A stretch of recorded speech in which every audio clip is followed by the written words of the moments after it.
Mike Brosseau, two bald bros talking here on the podcast. Thanks for making some time for us today absolutely, as well. Absolutely. So let's just kind of go back to the beginning. I think your story is kind of a little undertold of not drafted, Oakland University.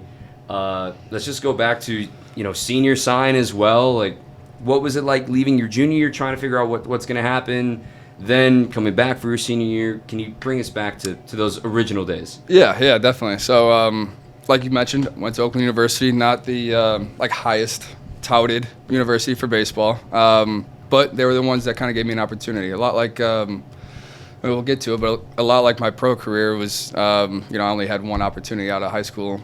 Division I, they were kind of the ones that, for better or worse, kind of just gave me the most money out of high school, which was, it's a big thing. High school to college, a lot of people kind of take finances into the equation, and that was the best opportunity for me out of high school. So very underdeveloped, not under-recruited, just not as recruited as highly as, becoming a big league ball player, one might think. So I think I was like 145 pounds soaking wet coming out of high school.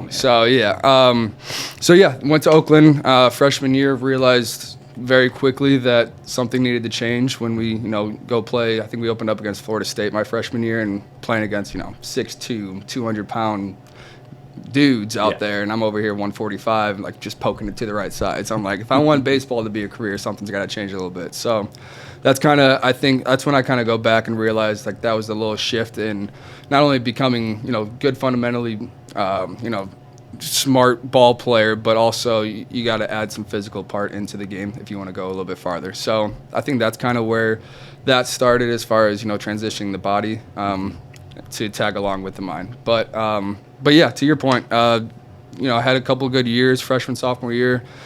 Junior year, like every other, college baseball player, you're kind of looking towards the draft if that's, your intentions. And yeah, I think, that's kind of where the power numbers went up a little bit from compared to freshman, sophomore year, but the average might have dipped a little bit. Still was obviously hoping and praying for an opportunity, but didn't happen after my junior year, and then, same thing, senior year. So then were you sitting like listening to the draft? Like, take me into the room with your family there. Like, what were those few rounds, especially at the end, because it's 40 rounds back then. Yeah, it was. Yeah. I mean, so, take me into that. Yeah, I remember. So junior year, I was out playing summer ball. I was out. I want to say I was in. So that would have been the Prospect League. So I was in West Virginia.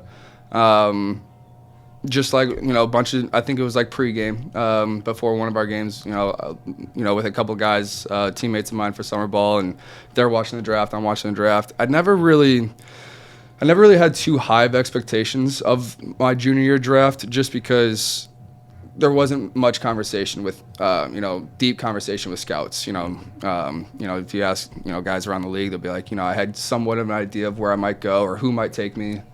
I had a couple conversations with some scouts and some teams, but it never really got too deep. So yeah, it was kind of just like a fingers crossed thing. If it happened, great, but I wasn't really expecting too much. Senior year, a little bit of a different story. I think that was my best production year. I think that was kind of where I put all my eggs in one basket. I was really dedicated my senior year. I knew it was my last opportunity to kind of get into pro ball.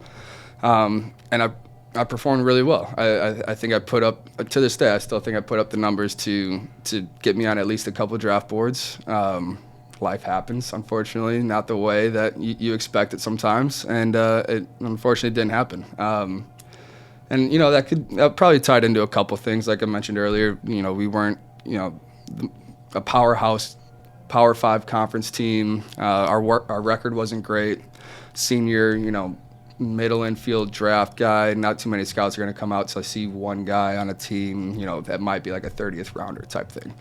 So, I think that all that kind of bundled up into, like I said, just not really get on too many draft boards and not really having a guy that would go out of his way to convince a GM or a team to take a chance on a draft for me, or a draft pick. So, it was unfortunate. I remember, so I was in the Prospect League playing summer ball junior year. Senior year, obviously you're not playing summer ball, so I was we had like a ramp. It was our baseball field. I was still in school, summertime, and our baseball field had it was in like a bowl, like down below, and there was a parking lot up top, and I was just like in my car listening to like the draft pick thing. And it was just like, it was a pretty lonely time, honestly. It was down in the dumps for sure. I was just by myself, kind of just like, 31st round came and went, 35th round came and went. I was like, please, just, some like 38, 39. Like, I'll take a forward. I'll be the last guy in the draft. I just want to go play some pro ball because I didn't know what else. Like I said, I had all my eggs in one basket. I didn't know what I would do if I didn't play baseball, which is a scary thought to this day. Came and went. Super down in the dumps. I was lucky and fortunate enough to have one of my assistant coaches, Jackie Healy. Got super close with him. He lived in the area and told me to come over. We just hung out, talked about it a little bit, threw out the idea of independent ball, what's next, really just trying to get me back to center because, like I said, it was, to this day, probably the lowest point in my life. And then, the stars kind of aligned. The next day, I got a call from my head coach at Oakland, John Masaccio. He asked if I was still interested, if I would take an opportunity. Told him, yeah, anything you got for me, I'm going to go jump on it. An hour later, I got a call from the Rays scout, James Bonici, and we signed the free agent deal. Literally, it was like at the local restaurant bar right across the street from our university, like at the bar top. We had lunch. I think I had a French dip sandwich, and we signed a professional baseball contract. That's incredible. It was, it's kind of a crazy story. It's really amazing to kind of look back on and see where it all started. But yeah, Red Ox Tavern is where we signed it. Shout out to Red Ox Tavern. Yeah. Free ad there for them. But obviously, it's kind of weird that everybody knows what you make and everything, but to go from $1,000 signing bonus on that professional contract to now a pre-arb guy, $1 million. I mean, this has been one hell of a ride for you. Mm-hmm. Has it sunk in for you, for your family, of truly what you were described to from a friend that told me he's a blue collar guy from a blue collar family. Mm-hmm. Where does that come from, and has it really hit you of being in the big leagues and having a real role in the big leagues too? Yeah, I think the money side I've never really got caught up into. I'm fortunate and blessed enough to have my parents that kind of helped me out a lot throughout college. We weren't over the top as far as money goes, but I got everything I ever wanted, ever needed, and they helped me a tremendous amount, both in college, minor leagues. Obviously, that's a grind financially. So I was very comfortable. I was comfortable enough to do what I needed to do as long as I stayed on the right track. So I don't think the money factor has ever changed in the lifestyle. I mean, that is really, it's a good security kind of path, but it hasn't really changed how I perceive life or how I go about my business. I still like to consider myself a little blue collar guy. So I appreciate the friend that kind of describes me as that. But yeah, it's full circle, man. It's a blessing. It's something that my parents and I talk about every off season. Just another year journey. We did the same thing even when I was in the minors. It's just how grateful we are to still be able to put on the jersey.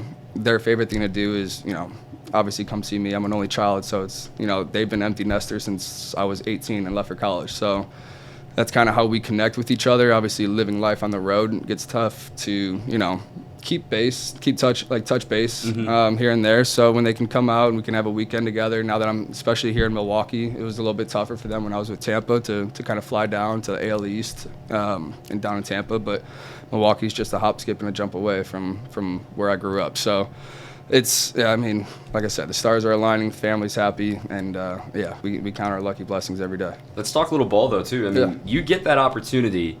You really took off with it straight through the minor leagues. I was looking at your baseball reference, you went to Perth. You had a heck of a winter down there in Australia. Yeah. You really were a guy that took your opportunity and ran with it, and you really made the Rays happy, obviously, making your big league debut. What was your approach? What was working for you coming through the minor leagues, developing as the player you became? Yeah, I think it was the mindset that I had. I think I knew that I didn't have much weight on my shoulders. And you brought up Perth. It was some things that, that opportunity is brought up to other guys in minor leagues, and some guys kind of be like, I'm gonna enjoy my off season and recover, whatever.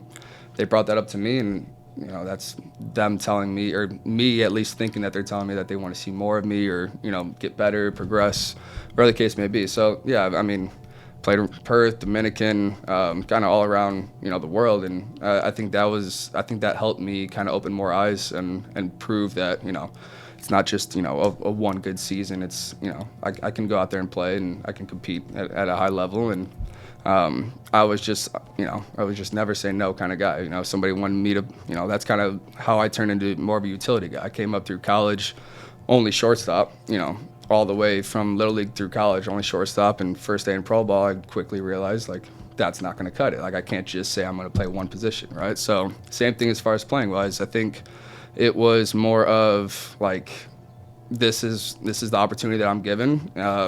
If I fail, then I might not get another one. So we got to make the most of what we got. What do you take pride in the most in your game? What do you say hey, this is what I think I'm known for, what I do really, really well?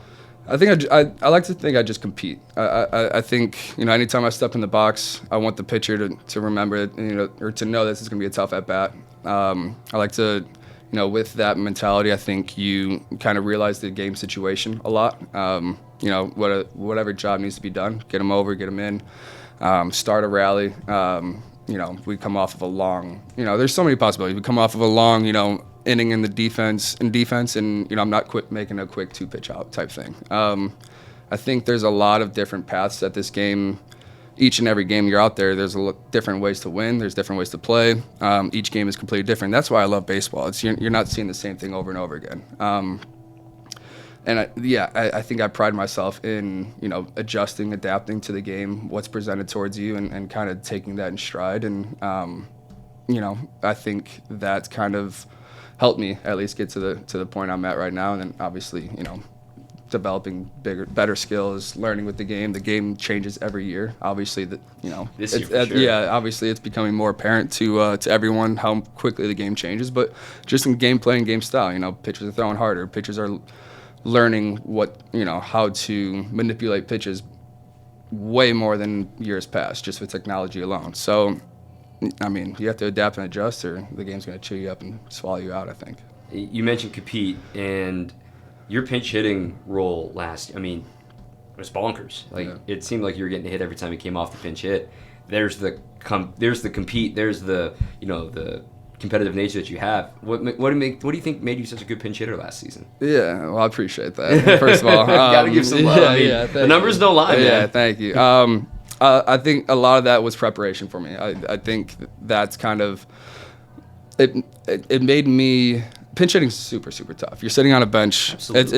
It's tough for anybody, right? You're sitting on a bench for two plus hours, and then you're coming in facing a guy that is 97 usually, right?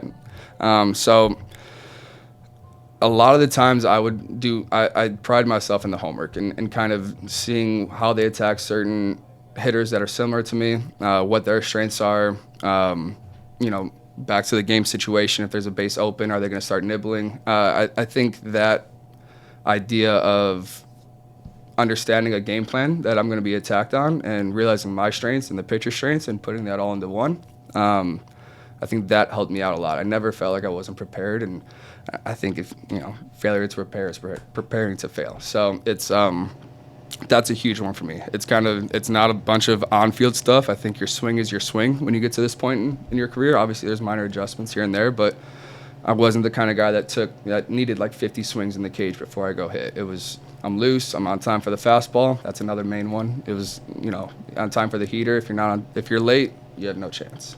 So being on time for the heater, getting my body loose, and doing my homework was instrumental in the success that I had last year in pinch hitting, for sure. All right, I think that's a perfect segue into what I think a lot of people are waiting for me to ask you about Aroldis Chapman in 2020. So I've got it pulled up here, the entire at-bat.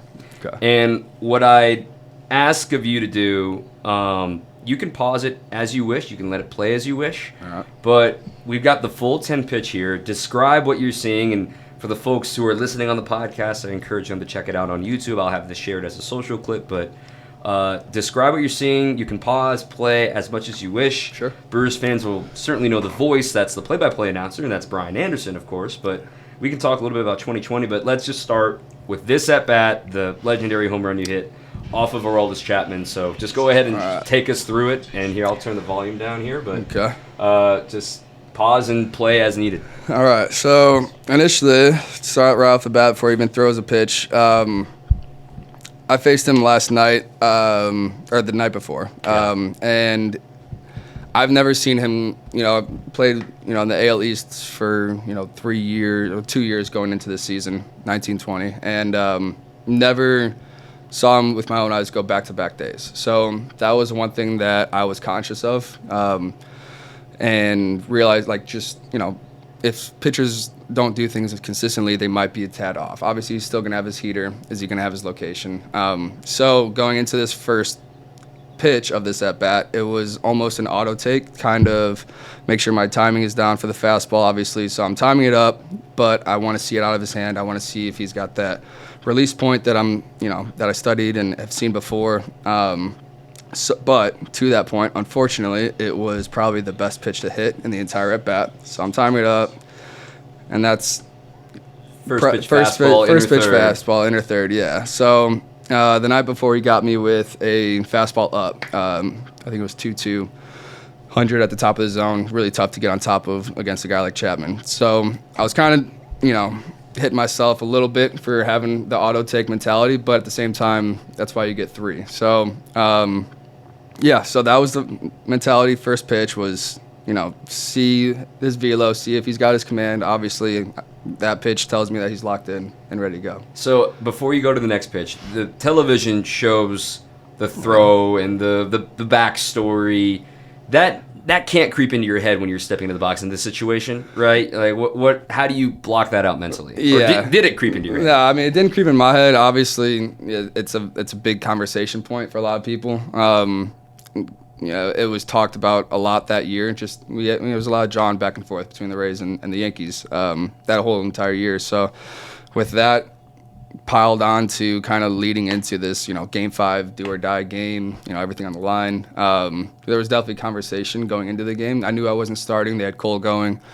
So there was a pretty high chance that I was going to see, either at Britton or Chapman at some point in the game. And it happened to be Chapman. And, I had a couple buddies come up, and one of the coaches that was with the alternate side, so a lot of our staff was there, and, AAA coaches. I remember Brady Williams said, he came up to me before the game and was like, you're gonna face this guy and whatever. So it happened, and just the baseball gods always watching, where it came down to this moment. And so it was So we'll go back to the video here. Oh, let me get that play button. There we go. So here's I threw over the head. That was also an auto take. Your auto take. I was coming off the bench that game, and 100 from the left side. So I think luckily it was an auto take, or else I might have stayed in there a little bit more. So this pitch is back to what I was mentioning from the previous day. Going into that bat, I realized he wants me to chase at the top of the zone, high velo, good spin rate guy. Told myself going into that bat, that was the one I'm laying off of. So I got the timing down, first pitch, got the heater down, release point, and telling myself hey, see the ball down, see the ball down. And unfortunately, I did exactly what he wanted me to do. 99 at the top of the zone. You can kind of see a little bit if I bring it back 2 seconds. There's a little head nod after I swing at it. That's right there. It's why did I do that? It's you got to be better than that. That's exactly what he wants you to do. Lock it back in. So I think even though I did do exactly what he was trying to get me to do and swing at the top of his zone, that was more so of now I'm double reassuring myself. I didn't feel uncomfortable. I didn't feel nervous or anything like that. That was more of okay, I messed up. I did what he wanted me to do. There's no way I can do it twice now. I didn't want to do it the first time, but now I'm definitely not chasing. So it was almost that kind of subconscious feeling, it was almost zoomed in even more. It was I'm already locked in, but now it's it's 0-2 against this guy in game 5. So it's the zone, is it not? You tapped into the zone. It was a little. I mean, I don't want to say it was a little out of body, but it was that feeling of almost euphoria. It was it slowed down almost. Everything kind of like zoned in to where I don't even know if I like saw the other people. Like it was just me and him. It was like competing, mano y mano. Like I'm in a bad spot already, behind the 8 ball, 0-2. So it's like this is do or die. So that's kind of the feeling that I remember going back when I look at this at bat. It was like I look like I'm in a bad spot 0-2, but I felt even more comfortable than I did 0-0 because I didn't even have the timing down. So this third pitch. Okay, so before that, third pitch, it ended up being a splitty. Previous at bats against Chapman, my entire career, anytime I got to 2 strikes, I remember him going immediately to the slider. So I was, even though I, 0-0, heater, inner third, 98, 99, whatever, 0-1, fastball at the top of zone, 99, I was still I'm on time for the heater, but I'm looking slider here, just because based on history and like I said, like the homework and how I've been attacked by certain guys, I think there's tendencies there, and I was sitting on it. This one ended up being the splitter that he ended up kind of forming. I think it was this year. Yeah.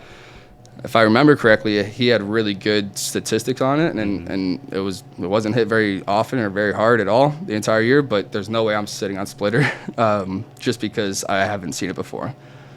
I was sitting slider, saw it out of the hand. That was off speed.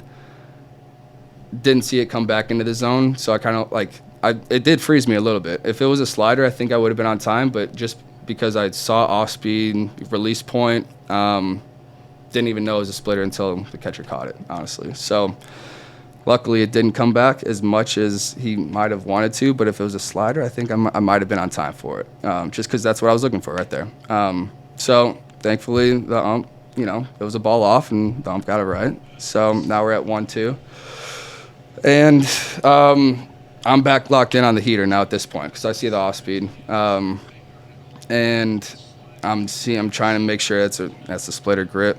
So like I said, I see the ball pop a little bit, and my eyes get a little bit bigger because I'm sitting off speed already, but it wasn't the off speed I was sitting for. So, like I said, a little bit of a freeze, kind of froze me a little bit, but stuck to the game plan. So 1-2 comes back to the heater, and I see it up. So that was another moment where it was even kind of like more zoned in. I'm sitting heater again. I want to say I'm a little step ahead of, I'm a step ahead of the game plan. I feel like I was approaching each pitch, and I guess educated guessing what he's coming with. So spit on the off speed. He's going to come back to what I originally thought going into that bat was that elevated heater at the top of the zone. This one was a little bit higher than he probably wanted it to go, but out of the hand, high release point heater, ball, it just ended up being way up. So that's another good feeling when you have like that auto take kind of out of the hand. You know what you're looking for, you get it, and you lay off. Felt really good here. Going forward, still haven't seen the slider, like I mentioned before, that he's thrown me pretty much in every at-bat before this. So from here on out, kind of sitting slider. And he throws a really good slider here, kind of back foot. Yeah, how'd you hit that, man? Yeah, I mean, I'll be honest. I think the only reason I did hit there, or even make contact with it, was because that's kind of the pitch I was sitting on. I don't think he was going to double up with 2 strikes with the elevated heater. I think that wipeout slider was a disgusting pitch for him. So I know he's attacked me with that before. He buried it. He threw it right where he wanted to throw it. I was lucky enough to kind of just give it a little tick, and on to the next one. Wait for that mistake. And it honestly freaks out a catcher. Was he hit the nasty slider for sure. We might be freaked out now for sure. So now it's kind of, that's a good pitch that I should have probably put a little bit, catch it a little bit more out front. 99 outer half.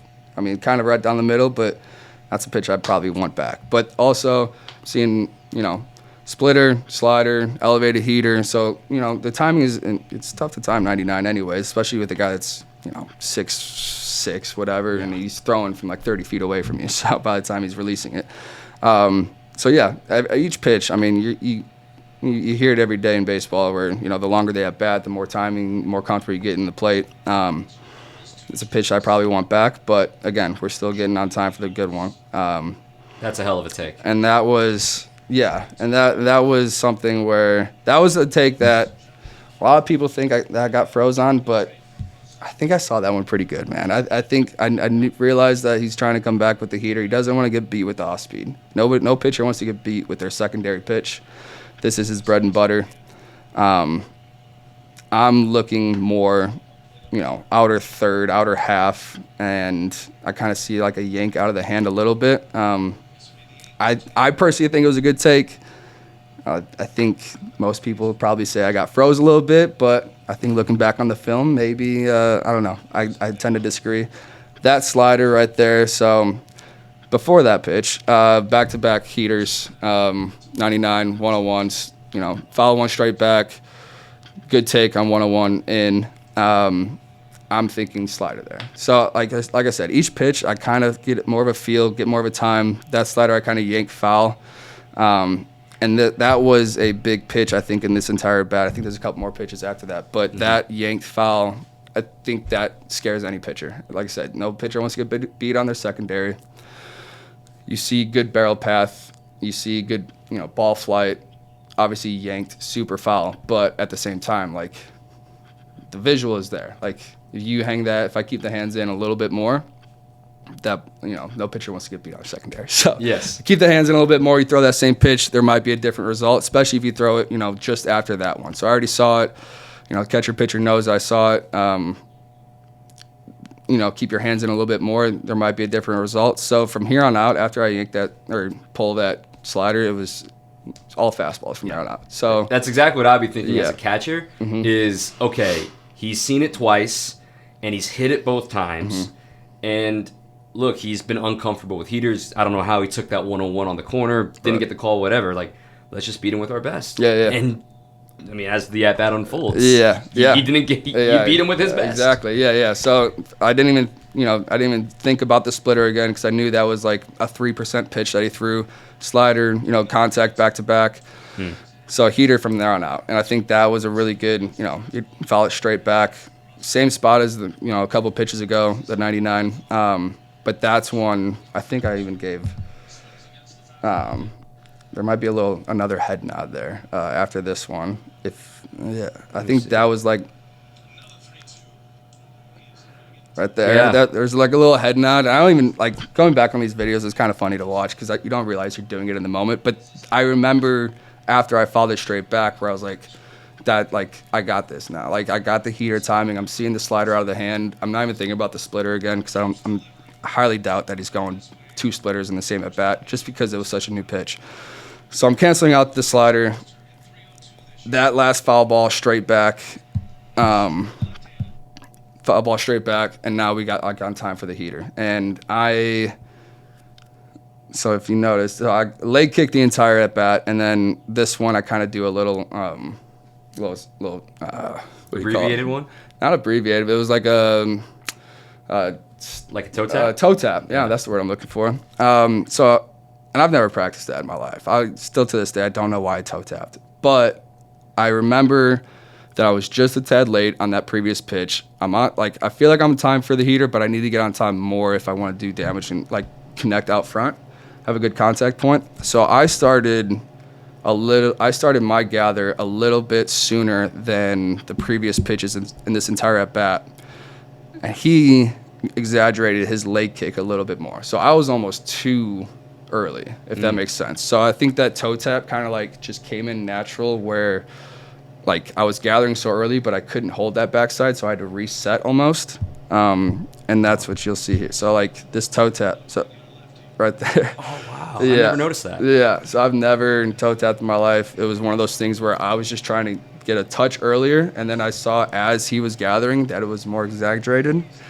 So I had to reset a little bit, and it kind of just flew into it, and luckily he threw it kind of low and in right into the swing path, and yeah. Do you remember any of this from the moment you touch home plate? Do you remember anything that happened? No, I remember funny thing about this handshake with Willie. Ironically, he's over here now. We talked about this handshake literally the day before, that day, in the clubhouse. It was I told Willie that he was going to hit a home run, he was going to win this game first or something like that. just because he was on a roll, and he was a spark plug of that team, and I just had a feeling about it. So we made a handshake. I was like, you do this today, I'm gonna meet you out in the dugout. And then he said the same thing back to me. He's like, all right, well, if I don't, it's gonna be you. So we literally created this handshake. We have it to this day still.